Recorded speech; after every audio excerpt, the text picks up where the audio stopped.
So it seems that Barcelona are going to sign a left-footed right winger who's really quick, really skillful, and you're thinking this is the club that's got Lamine Yamal, right? Well, yeah, it is. But we're going to talk about Karim Adeyemi, who seems set for a move to Barcelona. We're going to talk about why the reasons Barcelona, or more specifically Hansi Flick, want to sign him. We're going to talk about what sort of player he is, what sort of person he is, from speaking to people who know him, and finally where he might fit in at Barcelona. And I actually think at 24, there's still time for Adeyemi's career trajectory to go through the roof. Now, why should you listen to me about it? That's a very good question. My name's Adam Bate. I'm a Sky Sports journalist and have been for over a decade now covering European football. And I actually interviewed Adeyemi in 2024, and we're going to share some of the audio clips from that interview.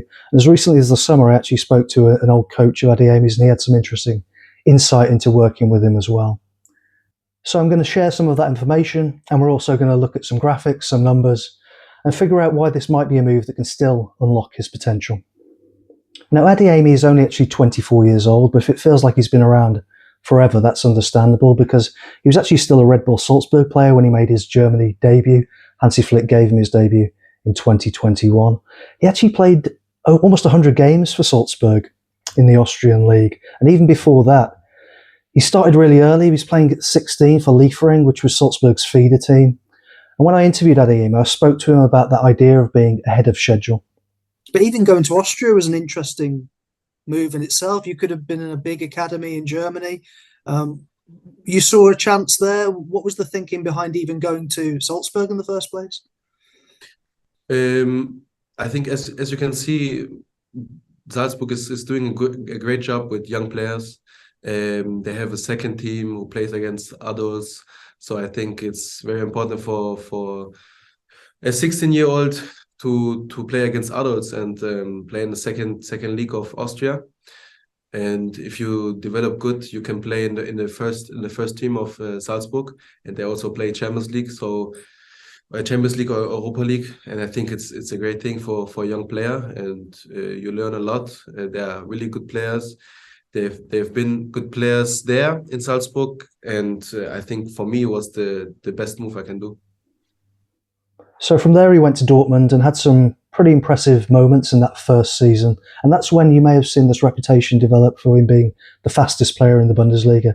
It's something that still gets quoted today, and that stems from that first season because he was clocked at 36.65 kilometres an hour that season, which was the fastest player in the Bundesliga in the 2022-23 season. There was a little statistic that blew me away, actually. His split time for 30 metres was clocked at 3.60 seconds, which was actually quicker than Usain Bolt's opening 30 metres in his world record-breaking 100-metre run. Now, I appreciate Bolt's from a standing start, but I think that gives you an idea of just how quick we're talking with Adeyemi. I actually asked him about his speed, whether there was anyone quicker than him in football. Was there anyone close? He said, well, close maybe, but not faster. I just thought that was a nice line. Now, there are not many more thrilling sights in European football than Adeyemi in full flow. I was lucky enough to be in Dortmund in 2023 for the game against Chelsea. Here's a pic from that game. Always good to see the yellow wall. And he scored the winner in that one. They won 1-0. It pretty much was the final nail in Graham Potter's coffin as Chelsea boss. But he ran from the halfway line. It was a spectacular goal, and it just gave you a little indication of what Adeyemi can do. He's unstoppable when he's really on the move and he's in form. Now, he hasn't technically been the fastest player in the Bundesliga since then. He was the 12th fastest, I think, last season, and the 11th fastest the season before that. But he's still in the mix. It's still his defining trait as a footballer. The problem for him really is that sense of early promise, it hasn't been fulfilled. I think that's a source of frustration and a real disappointment at Dortmund. He never evolved beyond that kind of impact player, and he still made an impact last season. You know, there was the game against Atalanta in the Champions League. He scored a very good goal, looked like taking that one into extra time, but he came off the bench home and away against Stuttgart and scored. And I think the second of those games looks like turning out to be his last goal for Dortmund. But he never progressed in developing to be that player who really took on the responsibility and was the star player for Dortmund. There's been some criticism of his mentality. That was particularly the case in December when he was substituted on the hour against Gladbach and didn't take too kindly to it. And there were some quotes from Marcus Babbel, the former Germany international, after that game, where he basically said he had the mentality of an amateur player, which I think is harsh, but it's kind of indicative of what some experts have said about Adeyemi. I think it's fairer to say that he's someone who needs to be managed differently. Now, the reason I say that is because in April I had a meeting with Alex Clapham, who's the former Dortmund set-piece coach. We were in Madrid. We watched the Real Madrid-Bayern Munich game in the Champions League there. I actually went and watched Barcelona Atletico Madrid the following evening. And we were in a busy coffee shop, so I'm not going to play the audio of that conversation. But he said something about Adeyemi that I think was really interesting, that he took from working with him. He really enjoyed working with him, was full of praise. And this quote stood out for me. He's an incredible guy. What a character. As a coach, he probably taught me more than anybody because I had to work with him in a different way. It probably took me until Christmas of the first season to understand that. Maybe you have a coffee or speak to them when they are putting their boots on before they go out. It is the little chats sometimes.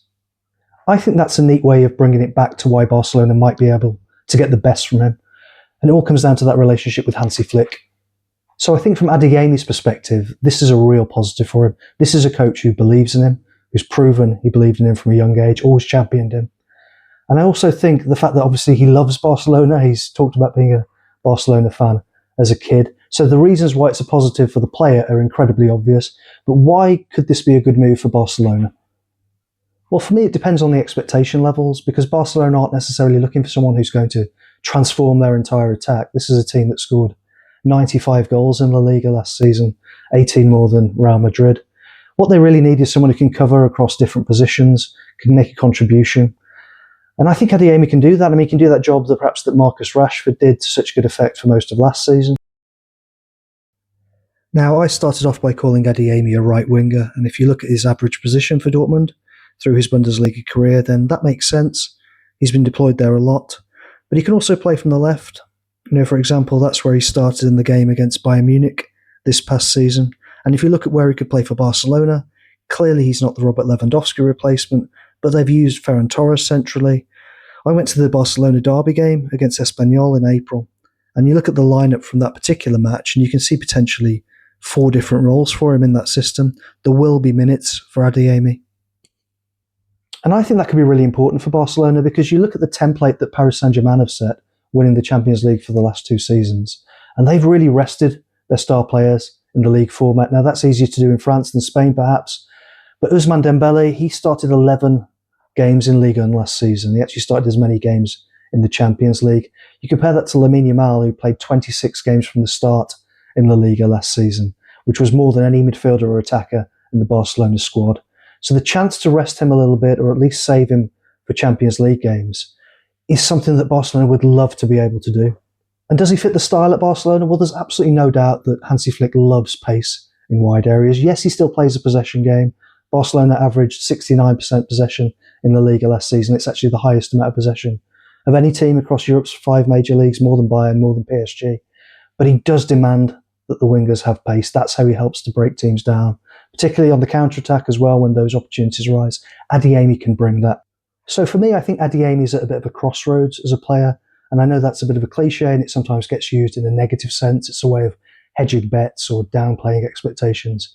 I would actually look at it as more of an upside, more of a positive, because I think, yeah, it's most likely that he goes there and he just contributes. He just plays a good role, does the Rashford gig.